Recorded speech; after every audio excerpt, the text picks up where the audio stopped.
आज्ञा मु हेली किशोर चंद्र मिश्र मु स्थानीय गजलक्ष्मी मार्केट राजा बगीचा मु गजलक्ष्मी पूजा समितिर मु हूँ सभ्य तथा आजिका पूजार कर्ता।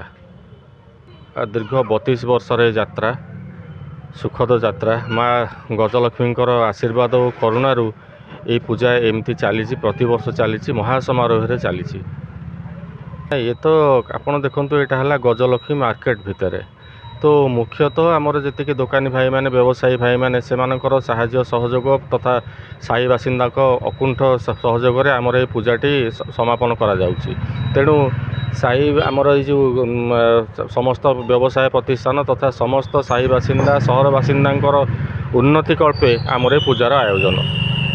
पूजा प्रकृत 4 दिन धरी होउछि।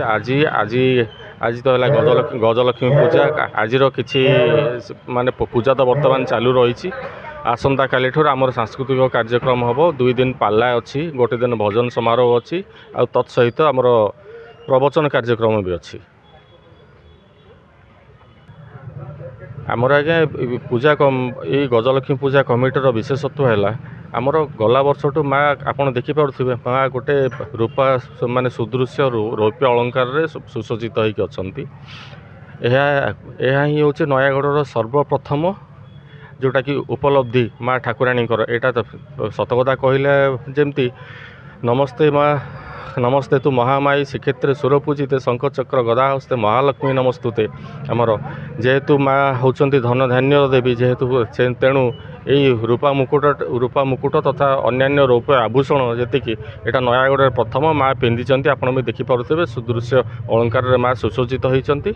आमर जो ये गजलक्ष्मी पूजा कमिटी तथा आमर पूजार मुख्य लक्ष्य है समस्त को सांगर नहीं चलवा तथा गोटे माँ को कृपारू गोटे माने सुस्थ सुंदर एवं सुदृश्य भाईचारार स्थापन करवा सो दैट समस्त भितर एकता रहू क्या भितर मनोमालिन्य न रहू आ समस्ते आगू चलवा समस्ते आगू बढ़िया।